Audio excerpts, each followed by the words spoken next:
श्री मार्कंडेय जी बोले, हे ब्रह्मा जी, इस संसार में जो परम गुप्त कवच है और जो सभी प्रकार से मनुष्यों की रक्षा करने वाला है और जिसे आपने अभी तक किसी के सम्मुख प्रकट ना किया हो, उस कवच को मुझे बतलाइए।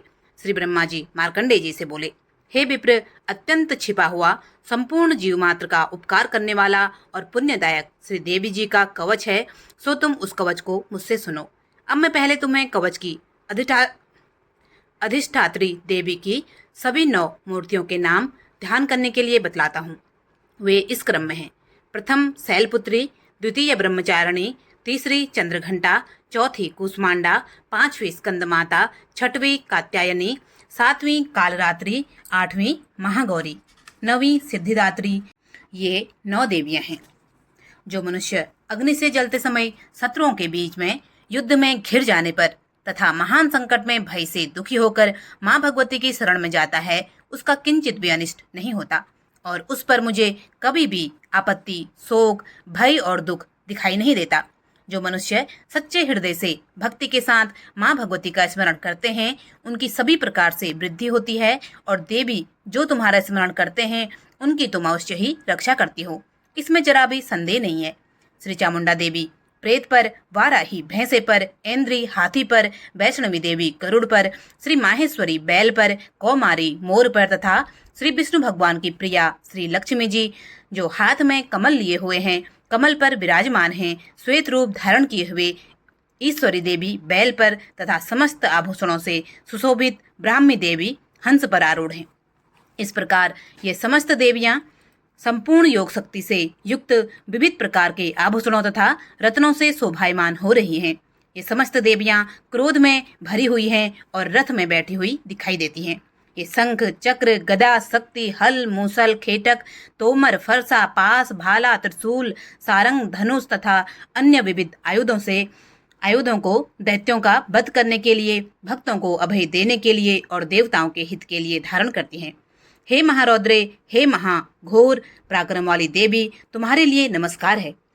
हे महाबलशालिनी, हे महान उत्साह वाली, हे महाभय विनाशिनी, हे बड़ी कठिनता से दर्शन देने वाली, शत्रुओं के भय को बढ़ाने वाली देवी, मैं तुम्हारी शरण में आया हूँ या आई हूँ, मेरी रक्षा करो।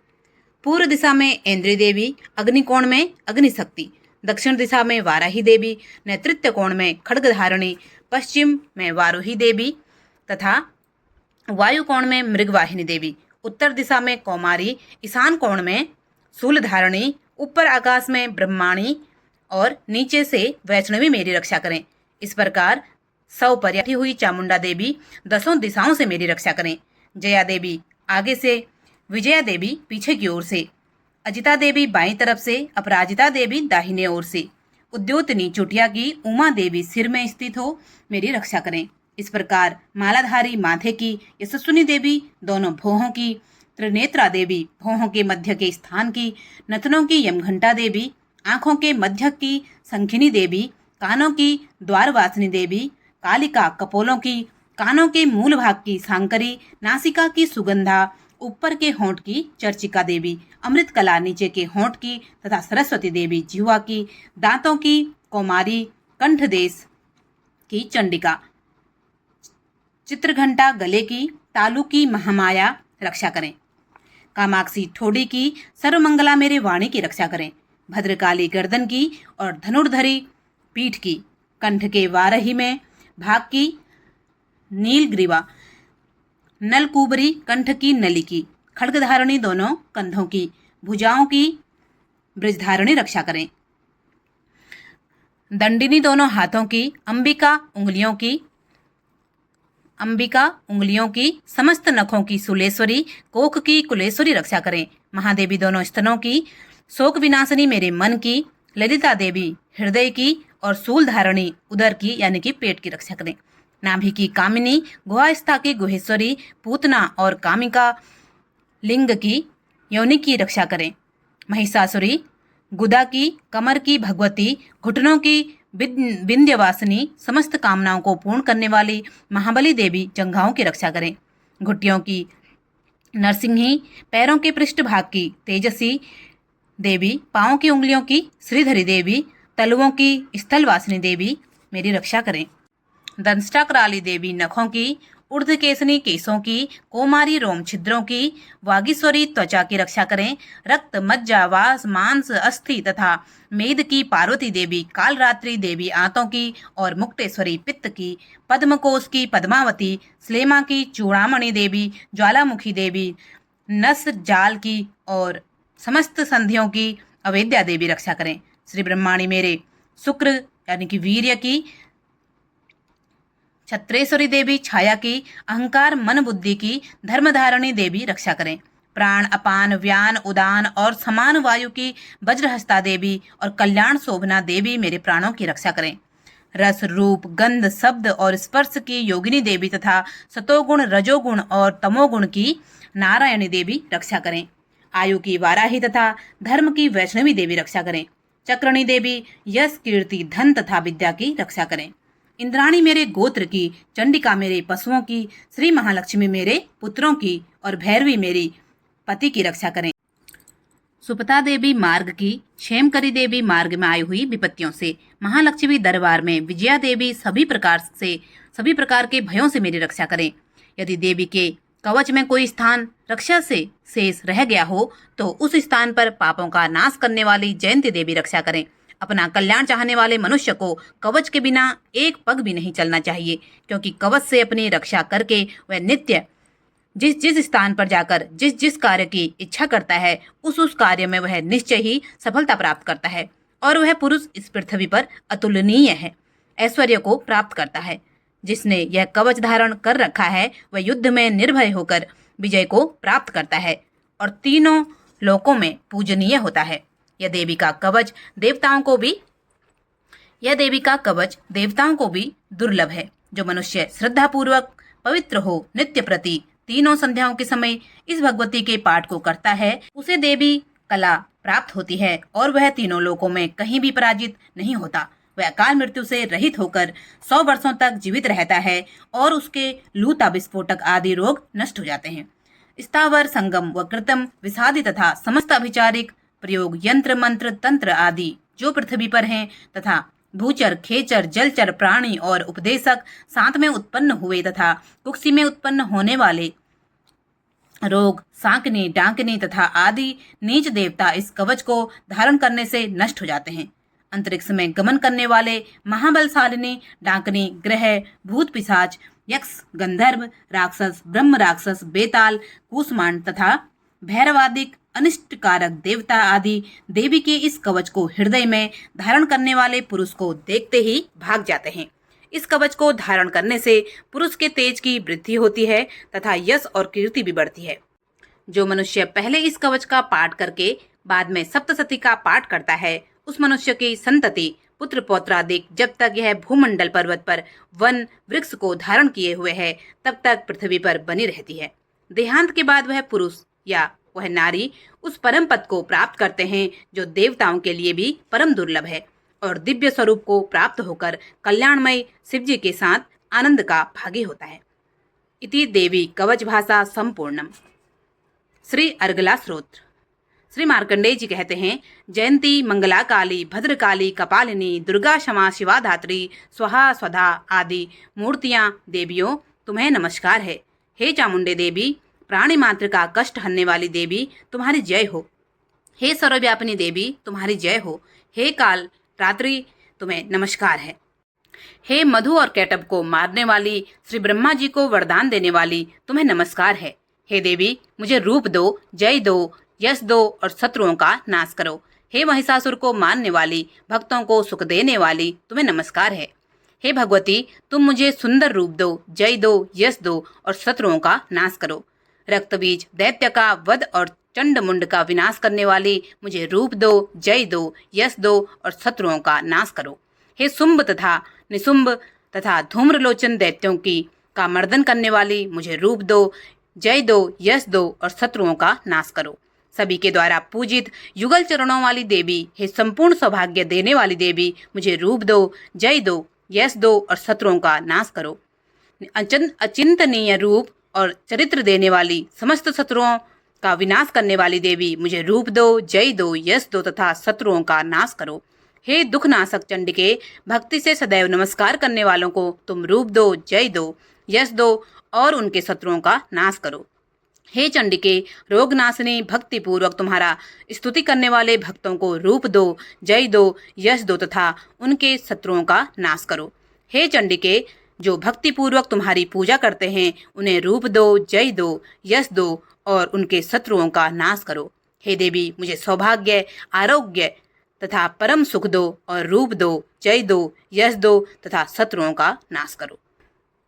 हे भगवती, बैरियों को नष्ट करो, मुझे बलवान करो, रूप दो, जय दो, यश दो और शत्रुओं का नाश करो। हे देवी, मेरा कल्याण करो, मुझे उत्तम संपत्ति दो तथा रूप दो, जय दो, यश दो और शत्रुओं का नाश करो। देवताओं और राक्षसों के मुकुट रत्नों से स्पर्श किए हुए चरणों वाली देवी, मुझे रूप दो, जय दो, यश दो और शत्रुओं का नाश करो। हे देवी, मुझे तथा अपने भक्तजनों को विद्यावान और लक्ष्मीवान बनाओ तथा रूप दो, जय दो, यश दो और शत्रुओं का नाश करो। हे प्रचंड दैत्यों के गर्व को नष्ट करने वाली चंडिके, मुझे शरणागत को रूप दो, जय दो, यश दो और शत्रुओं का नाश करो। हे चार भुजाओं वाली देवी, ब्रह्मा जी द्वारा प्रशंसित परमेश्वरी, मुझे रूप दो, जय दो, यश दो और शत्रुओं का नाश करो। सदैव भगवान विष्णु द्वारा स्तुति की गई अंबिके, मुझे रूप दो, जय दो, यश दो और शत्रुओं का नाश करो। हिमालय सुता पार्वती के पति भगवान शंकर से पूजित परमेश्वरी, मुझे रूप दो, जय दो, यश दो और शत्रुओं का नाश करो। सचिपति इंद्र के द्वारा सद्भाव से पूजित परमेश्वरी, मुझे रूप दो, जय दो, यश दो और शत्रुओं का नाश करो। प्रचंड भुजाओं वाले दुष्टों के दर्प को नष्ट करने वाली देवी, मुझे रूप दो, जय दो, यश दो और शत्रुओं का नाश करो। हे देवी, भक्तजनों को परमानंद प्रदान करने वाली जगदम्बिके, मुझे रूप दो, जय दो, यश दो और शत्रुओं का नाश करो। हे देवी, मेरे मन की इच्छानुसार चलने वाली श्रेष्ठ कुल में उत्पन्न सुंदर पति मुझे प्रदान करो। जो मनुष्य इस स्रोत को पढ़कर महास्रोत कीलक का पाठ करता है, वह सप्तशती की जप संख्या से प्राप्त होने वाले श्रेष्ठ फल का भागी होता है तथा प्रचुर संपत्ति भी प्राप्त करता है। इति श्री मार्कंडेय पुराण अर्गला श्रोत्र भाषा संपूर्णम। श्री कीलक श्रोत्रम। महर्षि मार्कंडेय जी कहते हैं, अर्धचंद्रधारी 3 दिव्य नेत्र वाले निर्मल ज्ञान रूपी शरीर वाले कल्याण प्राप्ति के हेतु वेदत्रयी स्वरूप शंकर जी को मैं नमस्कार करता हूँ। मंत्रों के शाप, उत्कीलन आदि सबको समझकर निरंतर जप करने वाला सप्तशती के पाठ के बिना भी कल्याण का भागी होता है। केवल सप्तशती का पाठ व जप करने वाले पुरुष को भी उच्चाटन आदि वस्तुएं सिद्ध हो जाती हैं और स्रोत मात्र से स्तुति करने से भगवती सिद्ध हो जाती हैं। उसे अपने कार्यों की सिद्धि के लिए किसी मंत्र, औषधि या अन्य साधन के प्रयोग की आवश्यकता नहीं रहती। इसी से उसके उच्चाटन आदि कर्म और सभी अभिष्ट वस्तुएं सिद्ध हो जाती हैं। अन्य मंत्रों की उपासना और केवल सप्तशती की उपासना में कौन सा साधन श्रेष्ठ है, जब दोनों से समान रूप से कार्य सिद्ध होते हैं। लोगों की इस शंका को सामने रखकर श्री शंकर जी ने कहा कि यह सप्तशती स्रोत ही सर्वश्रेष्ठ है। फिर उन्होंने चंडिका देवी के इस स्रोत को गुप्त कर दिया। इस स्रोत का पाठ करने से अक्षय पुण्य फल का प्राप्त होता है। इसलिए जो पुरुष कृष्ण पक्ष की चतुर्दशी या अष्टमी का भगवती की सेवा में सर्वस्व समर्पित कर देता है और फिर उसे प्रसाद के रूप में ग्रहण करता है, उसी से देवी प्रसन्न होती हैं, अन्यथा नहीं। इस प्रकार श्री शंकर जी ने इस स्रोत को कीलक कर दिया। इसलिए इसका निष्कीलक करने के लिए व्यक्ति इसे नित्य जपता है, वह सिद्ध गण या गंधर्व होता है। उस व्यक्ति को न तो कहीं घूमने में भय होता है और न ही उसकी अकाल मृत्यु होती है तथा मृत्यु के पश्चात वह मोक्ष को प्राप्त होता है।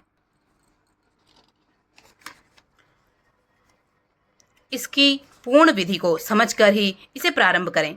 बिना समझे पाठ करने से विनाश होता है। अतः किसी विद्वान से इस स्रोत की संपूर्ण विधि को जानकर ही इसका पाठ प्रारंभ करें। स्त्रियों में जो सौभाग्य आदि दिखाई देते हैं, वे सब देवी की कृपा प्रसाद से ही हैं। अतः इस स्रोत का सदा जप करना चाहिए। जो पुरुष इस स्रोत का धीरे धीरे पाठ करते हैं, उन्हें अल्प फल तथा जो उत्साह पूर्वक उच्च स्वर से इसका पाठ करते हैं, उन्हें पूर्ण फल की प्राप्ति होती है। इसलिए इसका पाठ उत्साह से उच्च स्वर में प्रारंभ करना चाहिए, जिसके प्रसाद से ऐश्वर्य, सौभाग्य, आरोग्य, संपदा, शत्रुनाश तथा उत्तम मोक्ष प्राप्त होता है। ऐसी देवी की स्तुति करनी चाहिए। इति भगवत्या कीलक स्त्रोत्रम संपूर्णम। श्री दुर्गाये नमः। अथ श्री दुर्गा सप्तशती भाषा। पहला अध्याय। मेघा का राजा सुरत और वैश्य समाधि को देवी की महिमा बताना। महर्षि मार्कंडेय जी बोले, सूर्य के पुत्र सावर्ण की उत्पत्ति की कथा विस्तार पूर्वक कहता हूँ, सो सुनो। सावर्ण महामाया की कृपा से जिस प्रकार मनवंतर के स्वामी हुए, उसका प्रसंग भी सुनो। पहले स्वारोचिस नामक मनवंतर में चैत्रवंशी सुरत नाम के राजा थे। सारी पृथ्वी पर उनका राज्य था। वे प्रजा को अपने पुत्र के समान मानते थे। फिर भी कोलाविंध्वंसियों राजा उनके शत्रु बन गए। दुष्टों को दंड देने वाले राजा सुरत की उनके साथ लड़ाई हुई। कोलाविंध्वंसियों के संख्या में कम होने पर भी राजा सुरत उनसे युद्ध में हार गए। तब वे अपने नगर में लौट आए। केवल अपने देश का राज्य ही उनके पास रह गया और वे उसी देश के राजा होकर राज्य करने लगे। किंतु उनके शत्रुओं ने उन पर वहां भी आक्रमण कर दिया। राजा को बलहीन देखकर उसके दुष्ट मंत्रियों ने राजा की सेना का और खजाना अपने अधिकार में ले लिया। राजा सूरत अपने राज्य अधिकार को हार कर शिकार खेलने के बहाने घोड़े पर सवार होकर वहां से एक घने जंगल की ओर चले गए।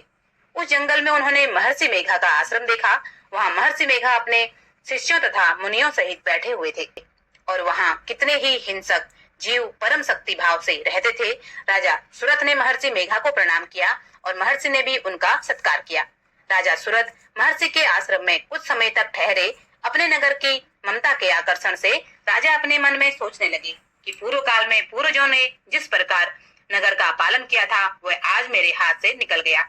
मेरे दुष्ट व दुरात्मा मंत्री मेरे नगर की अब धर्म पूर्वक रक्षा कर रहे होंगे या नहीं। मेरा प्रधान हाथी जो सदा मद की वर्षा करता था और सूरवीर था, मेरे शत्रुओं के वश में होकर ना जाने क्या दुख भोग रहा होगा। मेरे आज्ञाकारी नौकर जो मेरी कृपा से धन और भोजन पाकर सदैव सुखी रहते थे और मेरे पीछे पीछे चलते थे, वे अब निश्चय ही दुष्ट राजाओं का अनुसरण करते होंगे। मेरे दुष्ट मंत्रियों द्वारा व्यर्थ ही धन को व्यर्थ व्यय करने से मेरा संचित किया हुआ खजाना एक दिन अवश्य खाली हो जाएगा। इस प्रकार की बहुत सी बातें सोचता हुआ राजा निरंतर दुखी रहने लगा। एक दिन राजा सूरत ने महर्षि मेघा के आश्रम के निकट एक वैश्य को देखा। राजा ने उनसे पूछा, भाई तुम कौन हो? तुम्हारे यहाँ आने का क्या कारण है? और तुम शोकग्रस्त अनमने से दिखाई देते हो, इसका क्या कारण है? राजा का यह नम्र वचन सुन वैश्य ने महाराज सूरत को प्रणाम किया और बोला, राजन, मेरा नाम समाधि है और मैं धनियों के कुल में उत्पन्न एक वैश्य हूँ। मेरे दुष्ट स्त्री पुत्र आदिकों ने लोभ से मेरा सारा धन छीनकर मुझे घर से निकाल दिया। मैं इस तरह से दुखी होकर इस वन में चला आया और यहाँ रहकर मैं इस बात को भी नहीं जानता कि मेरे पुत्र और स्त्री और स्वजन सकुशल हैं या नहीं। मैं अपने पुत्रों के बारे में भी नहीं जानता कि वे सदाचारी हैं या दुराचार में फंसे हुए हैं। राजा बोले, धन के लोभी स्त्री पुत्रों द्वारा तुम्हें घर से निकाल दिए जाने पर भी तुम्हारा चित्त उनसे प्रेम क्यों करता है? वैश्य ने कहा, मेरे विषय में आपका ऐसा कहना ठीक है, किंतु मेरा मन इतना कठोर नहीं है। यद्यपि उन्होंने धन के लोभ में पड़कर मुझे घर से निकाल दिया है, फिर भी मेरे मन में उनके लिए कठोरता नहीं आती। हे महात्मे, मेरा मन फिर भी उनमें क्यों फंसा रहता है? इस बात को जानता हुआ भी मैं नहीं जान पा रहा। मेरा चित्त उनके लिए दुखी है, प्रेम नाम का भी नहीं। फिर भी ऐसे नीच स्नेहियों के लिए मेरा हृदय कठोर नहीं होता। महर्षि मार्कंडेय जी ने कहा, हे ब्राह्मण, इसके पश्चात महाराज सूरत और वह समाधिक नामक वैश्य दोनों महर्षि मेघा के समीप गए और उनके साथ यथा योग्य न्यायोचित व्यवहार करने दोनों ने वार्ता आरंभ की। राजा बोले, हे भगवान, मैं आपसे एक बात पूछना चाहता हूँ, सो आप कृपा करके मुझे बतलाइए। मेरा मन मेरे अधीन नहीं है, इससे मैं बहुत दुखी हूँ। राज्य और धनादि की चिंता अभी तक मुझे बनी हुई है और मेरी यह ममता अज्ञानियों की तरह बढ़ती ही जा रही है। यह समाधि नामक वैश्य भी अपने घर से अपमानित होकर आया है। इसके स्वजनों ने इसे त्याग दिया है। स्वजनों द्वारा त्याग दिए जाने पर भी यह उनसे हार्दिक प्रेम रखता है। इस तरह हम दोनों ही दुखी हैं।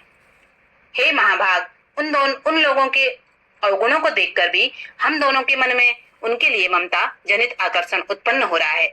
हमारे ज्ञानी होते हुए भी ऐसा क्यों है? अज्ञानी मनुष्यों की तरह हम दोनों में यह मूर्ता क्यों है? महर्षि मेघा ने कहा, विषय मार्ग का ज्ञान सभी जंतुओं को है। सभी के लिए विषय अलग अलग होते हैं। कुछ प्राणी दिन में नहीं देखते, कुछ रात को, परंतु कुछ जीव ऐसे हैं जो दिन में तथा रात में दोनों में देख सकते हैं। यह सत्य है कि मनुष्यों में ज्ञान प्रधान है, किंतु केवल मनुष्य ही ज्ञानी नहीं होता, पशु पक्षी आदि भी ज्ञान रखते हैं। जैसे ये पशु पक्षी ज्ञानी हैं, वैसे ही मनुष्यों का ज्ञान है, और जो ज्ञान मनुष्यों में है वह पक्षियों में है, तथा अन्य बातें भी दोनों में एक जैसी पाई जाती हैं। इन पक्षियों की ओर देखो, ज्ञान होने पर भी ये स्वयं भूख से पीड़ित होते हुए भी अपने बच्चों की चोंच में कितने प्रेम से अन्न के दाने डाल रहे हैं। हे राजन, ऐसा ही प्रेम मनुष्य में अपनी संतान के प्रति होता है। लोभ के कारण अपने उपकार का बदला पाने के लिए मनुष्य पुत्रों की इच्छा रखते हैं और इस प्रकार मोह के गर्त में गिरते जाते हैं। भगवान श्री हरि की जो माया है, उसी से संसार मोहित हो रहा है। इसमें आश्चर्य की कोई बात नहीं, क्योंकि वह भगवान विष्णु की योग निद्रा है। यह माया ही है जिसके कारण संसार मोह में जकड़ा हुआ है। यही महामाया भगवती देवी ज्ञानियों के चित्त को बलपूर्वक खींचकर मोह में डाल देती है और उसी के द्वारा संपूर्ण जगत की उत्पत्ति होती है। यही भगवती देवी प्रसन्न होकर मनुष्यों को मुक्ति प्रदान करती है। यही संसार के बंधन का कारक है तथा संपूर्ण ईश्वरों की भी स्वामिनी है। राजा सुरथ ने पूछा, भगवान, वे देवी कौन सी हैं जिनको आप महामाया कहते हैं? हे ब्राह्मण, वे कैसे उत्पन्न हुई और उनका कार्य क्या है? उनके चरित्र कौन कौन से हैं? प्रभु, उनका जैसा प्रभाव हो, जैसा स्वरूप हो, वह सब कृपा मुझसे कहिए, मैं आपसे सुनना चाहता हूँ। महर्षि मेधा बोले, राजन, वे देवी तो नित्य स्वरूपा हैं और उन्हीं के द्वारा संसार रचा गया है। तब भी उनकी उत्पत्ति अनेक प्रकार से होती है। वह सब आप मुझसे सुनो। वे देवताओं का कार्य सिद्ध करने के लिए प्रकट होती हैं। उस समय वे उत्पन्न हुई कहलाती हैं। संसार को जलमय करके जब भगवान विष्णु योग निद्रा का आश्रय लेकर शेष सैया पर सो रहे थे, तब मधु और केटभ नाम के दो असुर उनके कानों के मैल से प्रकट होकर श्री ब्रह्मा जी को मारने के लिए उद्यत हुए। भगवान विष्णु के नाम ही कमल में विराजमान ब्रह्मा जी ने जब उन दोनों को अपनी ओर आते हुए देखा और भगवान विष्णु को सोते हुए देखा, तो वे श्री भगवान को जगाने के लिए उनके नेत्रों में निवास करने वाली योग निद्रा की स्तुति करने लगे। श्री ब्रह्मा जी ने कहा, हे देवी, तुम ही स्वाहा, तुम ही स्वधा और तुम ही वष्टकार हो। स्वर भी तुम्हारा ही स्वरूप है और तुम ही जीवन देने वाली सुधा हो। नित्य अक्षर प्रणव में अकार, उकार, मकार, इन तीनों मात्राओं के रूप में तुम ही स्थित हो। इनके अतिरिक्त जो बिंदु रूपा अर्ध मात्रा है, जिसका कि विशेष रूप से उच्चारण नहीं किया जाता, हे देवी, वह भी तुम ही हो। हे देवी, संध्या, सावित्री तथा परम जननी तुम ही हो।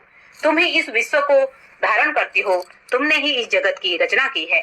तुम ही इस जगत का पालन करती हो और तुम ही कल्प के अंत में सबका भक्षण करती हो। हे देवी, जगत की उत्पत्ति के लिए तुम सृष्टि रूपा हो, पालन काल में स्थिति रूपा हो और कल्प के अंत में संहार रूप धारण कर लेती हो। तुम ही महाविद्या, महामाया, महामेधा, महास्मृति, महामोह रूपा, महादेवी, महासुरी हो। भयंकर काल रात्रि, महारात्रि और मोह रात्रि भी तुम ही हो।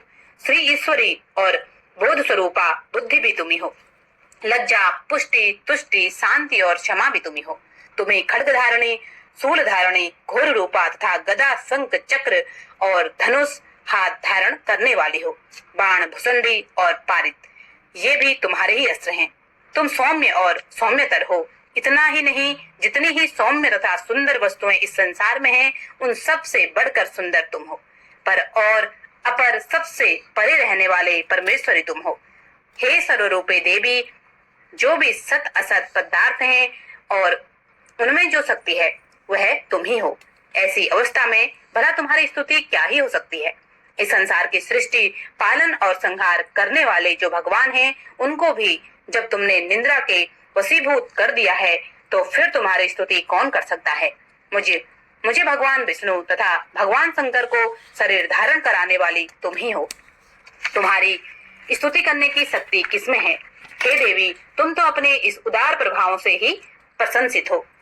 मधु और केटभ जो भयंकर असुर हैं, इनको मोह में डाल दो और श्री हरि भगवान विष्णु को जल्दी जगा दो तथा उनमें इनको मार डालने की बुद्धि भी उत्पन्न कर दो।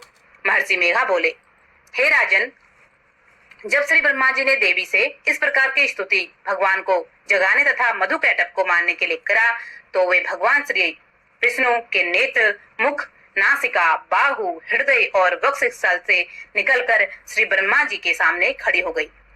उनके ऐसा करते ही भगवान श्री हरि तुरंत जाग उठे और उन्होंने दोनों असुरों को देखा, जो अत्यंत बलवान तथा पराक्रमी थे और क्रोध से जिनके नेत्र लाल हो रहे थे और जो ब्रह्मा जी का वध करने के लिए उद्यत थे। तब क्रोध होकर उन दोनों दुरात्मा असुरों के साथ भगवान श्री हरि पूरे 5000 वर्ष तक लड़ते रहे। एक तो वे अत्यंत बलवान तथा पराक्रमी थे, दूसरे महामाया ने भी उन्हें मोह में डाल रखा था।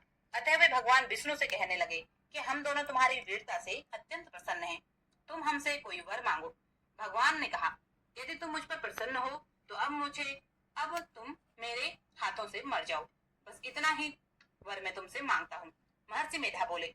इस प्रकार जब वे धोखे में आ गए और अपने चारों ओर जल ही जल देखा, तो भगवान श्री हरि से बोले, जहाँ पर जल ना हो, सूखी जमीन हो, उसी जगह हमारा वध कीजिए। महर्षि मेधा कहते हैं, तथास्तु कहकर भगवान श्री हरि ने उन दोनों को अपनी जांग पर लटाकर उन दोनों के सिर काट डाले। इस तरह से यह देवी श्री ब्रह्मा जी के स्तुति करने पर प्रकट हुई थी। अब तुम से उनके प्रभाव का वर्णन करता हूँ, सो सुनो। दूसरा अध्याय, देवताओं के तेज से देवी का प्रादुर्भाव और महिषासुर की सेना का वध। महर्षि मेधा बोले, प्राचीन काल में देवताओं और असुरों में पूरे 100 वर्षों तक घोर युद्ध हुआ। इसमें असुरों का स्वामी महिषासुर था और देवराज इंद्र देवताओं के नायक थे। इस युद्ध में देवताओं की सेना परास्त हो गई थी और इस प्रकार संपूर्ण देवताओं को जीतकर महिषासुर इंद्र बन बैठा था। युद्ध के पश्चात हारे हुए देवता प्रजापति श्री ब्रह्मा को साथ लेकर उस स्थान पर पहुंचे जहां पर भगवान शंकर और श्री हरि विष्णु विराजमान थे। देवताओं ने अपनी हार का सारा वृत्तांत भगवान श्री हरि और शंकर जी से कह सुनाया। वे कहने लगे, हे प्रभु, महिषासुर सूर्य, इंद्र, अग्नि, वायु, चंद्रमा, यम, वरुण तथा अन्य देवताओं के सारे अधिकार छीनकर सबका अधिष्ठाता स्वयं बन बैठा है। उसने समस्त देवताओं को स्वर्ग से निकाल दिया है। वे मनुष्यों की तरह पृथ्वी पर विचर रहे हैं। दैत्यों की सारी करतूत हमने आपको सुना दी है और आपकी शरण में इसलिए आए हैं कि आप उनके वध का कोई उपाय सोचें। देवताओं की बातें सुनकर भगवान श्री हरि और शंकर जी को दैत्यों पर बड़ा क्रोध आया। उनकी भौहें तन गई और आंखें लाल हो गई। गुस्से में भरे हुए भगवान विष्णु के मुख से एक महान तेज निकला और उसी प्रकार का तेज भगवान शंकर, ब्रह्मा और इंद्र आदि दूसरे देवताओं के शरीर से प्रकट हुआ। फिर वह सारा तेज मिलकर एक हो गया और तेज का वह पुंज ऐसे दिखाई देता था जैसे ज्वालामय पर्वत हो। देवताओं ने देखा कि उस पुंज की ज्वाला चारों ओर फैली हुई थी और देवताओं के शरीर से प्रकट हुए उस तेज की किसी अन्य तेज से तुलना नहीं हो सकती थी। एकत्रित होने पर वह तेज एक देवी के रूप में परिवर्तित हो गया और अपने प्रकाश से तीनों लोकों में व्याप्त जान पड़ा। जो भगवान शंकर का तेज था, उससे देवी का मुख प्रकट हुआ। यमराज के तेज से उनके सिर के बाल बने। भगवान श्री हरि विष्णु के तेज से उनकी भुजाएं बनी। चंद्रमा के तेज से दोनों स्तन, इंद्र के तेज से कटि प्रदेश और वरुण के तेज से जंघा और पिंडली तथा पृथ्वी के तेज से नितंब भाग बना। ब्रह्मा जी के तेज से दोनों चरण और सूर्य के तेज से उनकी उंगलियां उत्पन्न हुई। वसुओं के तेज से हाथों की उंगलियां और कुबेर के तेज से नासिका बनी। प्रजापति के तेज से उनके दांत और अग्नि के तेज से उनके तीनों नेत्र बने। संध्या के तेज से उनकी भौहें और वायु के तेज से उनके कान प्रकट हुए। इस प्रकार उन देवी की प्रादुर्भाव हुआ। महिषासुर से पराजित देवता उस देवी को देखकर अत्यंत प्रसन्न हुए। भगवान शंकर ने अपने त्रिशूल में से एक त्रिशूल निकालकर उन देवी को दिया और भगवान विष्णु ने अपने चक्र में से एक चक्र निकालकर उन्हें अर्पित किया। वरुण ने देवी को शंख भेंट किया। अग्नि ने उन्हें शक्ति दी। वायु ने उन्हें धनुष और बाण दिए। सहस्त्र नेत्रों वाले श्री देवराज इंद्र ने अपने वज्र से उत्पन्न करके वज्र दिया और ऐरावत हाथी से एक घंटा उतारकर देवी को भेंट किया। यमराज ने उन्हें काल दंड में से एक दंड दिया। वरुण ने उन्हें पास दिया। प्रजापति ने स्फटिक की माला दी और ब्रह्मा जी ने उन्हें कमंडल दिया। सूर्य ने देवी के समस्त रोमों में अपनी किरणों का तेज भर दिया। काल ने उन्हें चमकती हुई ढाल और तलवार दी। तथा क्षीर सागर से उज्जवल हार और दिव्य वस्त्र भेंट किए गए। इनके साथ ही उसने दिव्य चूड़ामणि तो कुंडल, कड़े, उज्जवल अर्धचंद्र, बाहों के लिए बाजूबंद, चरणों के लिए नुपुर, गले के लिए सुंदर हंसली और उंगलियों के लिए रत्नों की बनी हुई अंगूठियां उन्हें दी। विश्वकर्मा ने उन्हें उनको फरसा दिया और उनके साथ ही अनेक प्रकार के अस्त्र और अवैध कवच दिए। और इसके अतिरिक्त उसने उन्हें कभी ना कुम्हलाने वाले सुंदर कमलों की मालाएं भेंट की। समुद्र से सुंदर कमल का फूल भेंट किया। हिमालय ने सवारी के लिए सिंह और तरह तरह के रत्न देवी को भेंट किए। यक्षराज कुबेर ने मधु से भरा हुआ पात्र और शेष नाग ने उन्हें बहुमूल्य मणिया से विभूषित नागहार भेंट किया। देवताओं ने भी देवी को आभूषण और अस्त्र देकर उनका सम्मान किया। इसके पश्चात देवी के अट्टहासने के साथ उच्च स्वर से गर्जना की। उनके इस भयंकर नाद से आकाश गूंज उठा। देवी का वह उच्च स्वर से किया हुआ सिंहनाद समा न सका। आकाश उनके सामने छोटा प्रतीत होने लगा। उससे बड़े जोर की प्रतिध्वनि हुई जिसके समस्त विश्व में हलचल मच गई और समुद्र कांप उठे, पृथ्वी डोलने लगी तथा समस्त पर्वत हिलने लगे। देवताओं ने उस समय प्रसन्न होकर सिंहवाहिनी जगतमयी देवी से कहा, हे देवी, तुम्हारी जय हो। इसके साथ ही महर्षियों ने भी भक्ति भाव से विनम्र होकर उसकी स्तुति की। संपूर्ण त्रैलोक्य को क्षोभग्रस्त देखकर दैत्यगण अपनी सेनाओं को साथ लेकर और हथियार आदि से सजकर खड़े हुए। महिषासुर के क्रोध की कोई सीमा नहीं थी। उसने क्रोध में भरकर कहा, यह सब क्या उत्पात है। फिर वह अपनी सेना के साथ उस ओर दौड़ा जिस ओर से भयंकर नाद का शब्द सुनाई दिया था और आगे पहुंचकर उसने देवी को देखा जो अपनी प्रभा से तीनों लोगों को प्रकाशित कर रही थी। उनके चरणों के भार से पृथ्वी दबी जा रही थी। माथे के मुकुट से आकाश में एक रेखा सी बन रही थी और उनके धनुष के टंकार से सब लोग क्षुब्ध हो रहे थे। देवी अपनी सहस्त्र भुजाओं को संपूर्ण दिशाओं में फैलाई हुई थी। इसके पश्चात उनका दैत्यों के साथ युद्ध छिड़ गया और कई प्रकार के अस्त्र शस्त्रों से सारी दिशाएं उद्भासित होने लगी। महिषासुर का सेनापति चक्षुर नामक एक महान असुर था। वे आगे बढ़कर देवी के साथ युद्ध करने लगा और अन्य दैत्यों की चतुरंगनी सेना को साथ लेकर चामर भी लड़ने लगा। 60,000 महारथियों के साथ आकर उत्ग्रह उदग्र नामक महादैत्य युद्ध करने लगा और महाहनु नामक असुर ने 1 करोड़ रथियों को साथ लेकर तथा असिलोमा नामक असुर ने 5 करोड़ सैनिकों को साथ लेकर युद्ध किया। वास्कल नामक असुर 60 लाख असुरों को लेकर युद्ध में आ डटा। बिडाल नामक असुर 5 अरब रथियों सहित युद्ध करने लगा। इन सबके अतिरिक्त और भी हजारों असुर हाथी और घोड़ों की सेना लेकर लड़ने लगे और इन सब के पश्चात महिषासुर करोड़ों रथों, हाथियों और घोड़ों सहित वहां आकर देवी के साथ लड़ने लगा। वे सभी असुर तोमर, भिंदीपाल, शक्ति, मूसल, खड़गों, फरसों, पट्टिसों आदि शस्त्रों से के साथ रणभूमि में देवी से युद्ध करने लगे। कुछ शक्तियां फेंकने लगे और कोई अन्य शस्त्र आदि। इसके साथ कुछ अन्य दैत्य अपनी तलवारें हाथों में लेकर देवी की ओर दौड़े, उन्हें मार डालने का उद्यम करने के लिए। मगर देवी ने क्रोध में भरकर खेल ही खेल में उनके सभी शस्त्रों को काट दिया। इसके पश्चात ऋषि और देवता देवी की स्तुति करने लगे और वे प्रसन्न होकर असुरों के शरीर पर अस्त्र शस्त्र की वर्षा करती रही। देवी का वाहन सिंह भी क्रोध में भरकर दैत्य सेना में इस प्रकार विचरने लगा जैसे वन में दावानल फैल रहा हो। युद्ध करती हुई देवी ने क्रोध में भरकर जितने श्वासों को छोड़ा वे उतने ही सैकड़ों हजारों कणों के रूप में परिवर्तित हो गए और वे फर से भिंदीपाल, खड्ग तथा पट्टिस आदि अस्त्रों के साथ दैत्यों से युद्ध करने लगे। देवी की शक्ति से बड़े हुए वे गण दैत्यों का नाश करते हुए ढोल, शंख, मृदंग आदि बजाने लगे। इसके बाद देवी ने त्रिशूल, गदा, शक्ति, खड्ग इत्यादि से सहस्त्रों असुरों को मार डाला। कितनों को घंटे की भयंकर आवाज से यमलोक पहुंचा दिया। कितने ही असुरों को उन्होंने पास में बांधकर पृथ्वी पर घसीटा। कितनों के अपने तलवार से टुकड़े टुकड़े कर दिए और कितनों को गदा की चोट से धरती पर सुला दिया।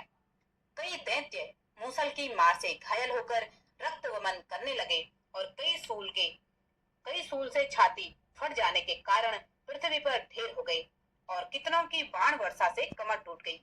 देवताओं को पीड़ा देने वाले दैत्य मरने लगे। कितनों की बाहें अलग हो गई, कितनों की गर्दन कट गई, कितनों के सिर कटकर दूर भूमि पर लुढ़क गए, कितनों के शरीर बीच में से कट गए, कितनों की जंघाएं कट गई और पृथ्वी पर गिर पड़े। कितनों की असुरों की सिरों व पैरों के कटने पर वे पृथ्वी से उठ खड़े हुए और शस्त्र हाथ में लेकर देवी से लड़ने लगे। और कई दैत्यगण भूमि में बाजों की ध्वनि के साथ नाच रहे थे। कई असुर जिनके सिर कट चुके थे केवल धड़ से ही हाथ में शस्त्र लिए हुए लड़ रहे थे। दैत्य रहकर रहो, ठहरो ठहरो कहते हुए देवी को युद्ध के लिए ललकारते रहे। जहाँ यह घोर संग्राम हुआ वहां पर भूमि रथ, हाथी, घोड़े और असुरों की लाशों से भर गई और अत्यधिक मात्रा में रक्तपात होने के कारण रुधिर की नदियां बह रही थी। और इस तरह देवी ने असुरों की विशाल सेना को क्षण भर में इस तरह नष्ट कर डाला जैसे तृण और काष्ठ के बड़े ढेर को अग्नि नष्ट कर डालती है। और देवी का सिंह भी गर्दन के बालों को हिलाता हुआ और जोर जोर से शब्द करता हुआ असुरों के शरीरों से मानो उनके प्राणों को ढूंढ रहा था। वहां देवी के गणों ने भी जब दैत्यों के साथ युद्ध किया तो देवताओं ने प्रसन्न होकर आकाश से उन पर पुष्प वर्षा की। तीसरा अध्याय हम कल सुनाएंगे। अगर आपको माता का यह अध्याय और ये दुर्गा सप्तशती का पाठ पसंद आया हो तो प्लीज जय माता दी कमेंट बॉक्स में जरूर लिखें और ज्यादा से ज्यादा लोगों तक ये वीडियो को जरूर पहुंचाएं। इसके आगे की कथा हम कल सुनाएंगे। तब तक के लिए जय माता दी।